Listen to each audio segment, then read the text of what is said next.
Comment arriver à pénétrer un marché verrouillé? Comment arriver à rentrer dans un marché qui est globalement bloqué par des très très gros et qui, entre guillemets, eh bien, ont un potentiel de riposte extrêmement important? Comment arriver à convaincre des clients potentiels qui seraient d'intérêt pour vos produits, vos prestations ou vos solutions, sans qu'en même temps ils soient mis en porte-à-faux avec justement des très gros contrats ou avec des très gros donneurs d'ordre dans lesquels ils sont dépendants. Bonjour, ici Benoît Sossereau, expert en stratégie pour les PME, et dans cette vidéo nous allons voir ce sujet critique qui est d'arriver à rentrer sur des marchés extrêmement verrouillés, extrêmement compétitifs. Alors, tout d'abord, je voulais faire cette vidéo parce que j'ai eu l'occasion de discuter, de déjeuner même avec quelqu'un récemment, avec un chef d'entreprise qui m'expliquait qu'il avait voulu rentrer sur un marché avec un type de prestation parce que connaissant bien en fait les pratiques du secteur, il voyait bien qu'il y avait une part il y avait quelque chose à faire, il y avait une opportunité parce que on ne donnait pas vraiment la valeur complète au client, on lui racontait un petit peu des bêtises, histoire de le convaincre finalement de rester avec des solutions beaucoup plus chères et qui, entre guillemets, étaient moins performantes que ce qu'il pouvait faire. Et finalement, il m'a expliqué que ça a été très compliqué pour lui et que même il a dû simplement abandonner son idée de départ parce que il n'a pas réussi à convaincre ces personnes qui pourtant le connaissaient, qui pourtant, lui, il les connaissait bien, il avait une très bonne connaissance du secteur et pourtant, il n'a pas réussi à les convaincre quelque part de faire appel à ses services plutôt que à ces gros acteurs qui verrouillaient le marché. Et du coup, c'est un sujet qui, moi, me passionne beaucoup pour une raison très simple, c'est que dans mes principes, dans mes valeurs, dans ma vision, j'ai pour but, en fait, c'est quelque chose qui me passionne véritablement, c'est d'aider justement des entreprises, des boîtes, des entrepreneurs, des PME, des TPE, qui, entre guillemets, partent en queue de train, partent dans le dernier wagon et qui essaient de remonter la pente petit à petit et qui essaient de jouer des coudes un petit peu avec les gros du secteur. Et je ne sais pas, c'est peut-être une histoire de David contre Goliath, mais c'est un combat que j'aime bien parce que c'est un combat, je trouve, qui nécessite de faire preuve de beaucoup d'intelligence et je trouve ça stimulant. Seulement, en fait, on peut très rapidement se brûler les ailes et on peut très rapidement se faire écraser littéralement par ces gros qui veulent protéger leur rente de situation.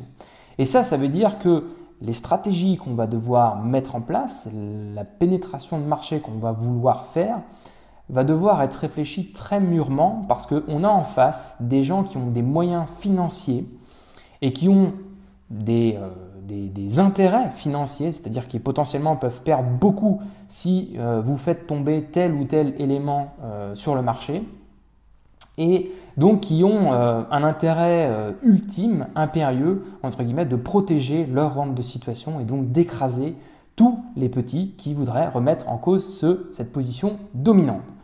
Et ça, on voit ça dans des secteurs type le pétrole, la grande distribution, voilà, d'autres secteurs comme ça qui sont extrêmement concentrés.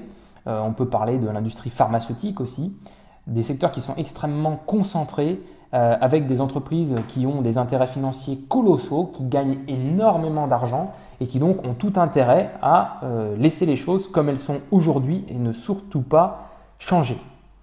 Et ça veut dire que quand on a ça déjà au départ, eh bien, il va falloir être extrêmement prudent.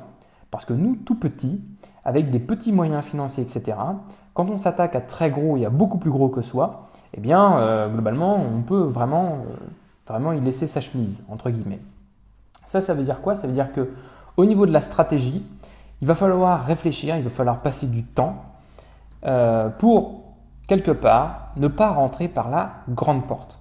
C'est d'ailleurs ce que j'avais dit à cet entrepreneur, c'est-à-dire Typiquement, dans une situation comme celle-là, il faut vraiment se faufiler, il faut passer à un endroit où on n'est pas regardé.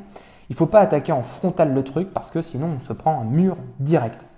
Parce qu'effectivement, il y a ces relations de dépendance, parce qu'il y a cette histoire d'affaires, parce qu'il y a tout un tas de paramètres que les entreprises établies depuis 20 ans maîtrisent, que nous, en jeunes arrivants, on ne maîtrise peut-être pas aujourd'hui. Il y a une réputation, il y a ce genre de choses qui font que, eh bien, on peut avoir tendance à garder certaines positions, que des acheteurs, que peut-être des chefs d'entreprise vont avoir tendance à préférer avoir affaire à tel interlocuteur, même s'ils savent que de toute façon, ils se font peut-être un petit peu traire comme il faut, même s'ils savent que de toute façon, ils achètent peut-être beaucoup trop cher ce truc, mais ils savent aussi que s'ils n'achètent pas chez ce type-là, eh bien peut-être que simplement, il va les écraser en un claquement de doigts. Et ça veut dire que quand je vous dis rentrer par la petite porte, ça veut dire quoi? Ça veut dire qu'au niveau des prestations, au niveau des produits, au niveau de ce que vous allez proposer, vous n'allez pas proposer la même chose que ces très gros parce que sinon vous allez marcher sur leur plate-bande. Et ça ne sert à rien d'essayer de faire 0,1% d'un truc gigantesque. Il vaut mieux faire 80% d'un truc plus petit. Et ça, c'est vraiment la logique à avoir pour être capable de faire ça. Et vous allez devoir faire un choix. Vous allez devoir vous concentrer sur un ou deux points, sur un ou deux sujets qui aujourd'hui sont un petit peu négligés ou hors du champ de radar de ces grandes entreprises. Quelque chose qui peut-être pour ces grandes entreprises ne représente qu'un pouillème de chiffre d'affaires. Quelque chose pour lequel ces entreprises n'ont pas un intérêt impérieux à développer. Quelque chose qui ne fait pas non plus partie, entre guillemets, des produits qu'ils sont en train de développer qui vont à terme finalement leur ramener toute la rentabilité de par le renouvellement des cycles produits. Et donc d'arriver à trouver quelque part cette insatisfaction, cette porte, cette petite porte qui existe sur laquelle vous pourriez vous positionner et positionner quelque chose. Et ça c'est vraiment une bonne démarche à faire qui peut prendre effectivement un petit peu de temps, mais faire cet exercice de veille, faire cet exercice de prospection, on va dire, de prospection dans le sens de se projeter un petit peu sur des grandes thématiques qui vont peut-être arriver, etc. et sur lesquelles vous pouvez amener quelque chose de différent ou de complémentaire par rapport à ce qui est déjà fait, et bien là, ça va vous permettre de rentrer par cette petite porte. Et une fois que vous aurez gagné la confiance, ce sera beaucoup plus facile de partir sur d'autres sujets. Ce sera beaucoup plus facile d'ouvrir la porte sur peut-être d'autres applications ou peut-être des applications que vos concurrents ou que les très gros finalement monopolisent aujourd'hui. Et c'est quelque part comme ça que vous pouvez faire pour réussir à rentrer sur des marchés qui sont verrouillés, qui sont bloqués de chez bloqués, pour lesquels des très gros, des monopoles, ont absolument aucun intérêt à ce que vous marchiez sur leur plate-bande. Donc voilà, donc c'est ce que je voulais vous dire dans cette vidéo. J'espère que ça vous a été utile, que vous en tirez les conséquences et une bonne leçon si aujourd'hui vous projetiez justement d'attaquer un très gros pile sur ce qu'il fait, sur ce qui lui rapporte de l'argent. Voilà. Donc regardez bien ce qu'ils font, etc. de manière à ne pas, entre guillemets, empiéter là-dessus pour grossir petit à petit et après vous pourrez les attaquer. Mais pas au début.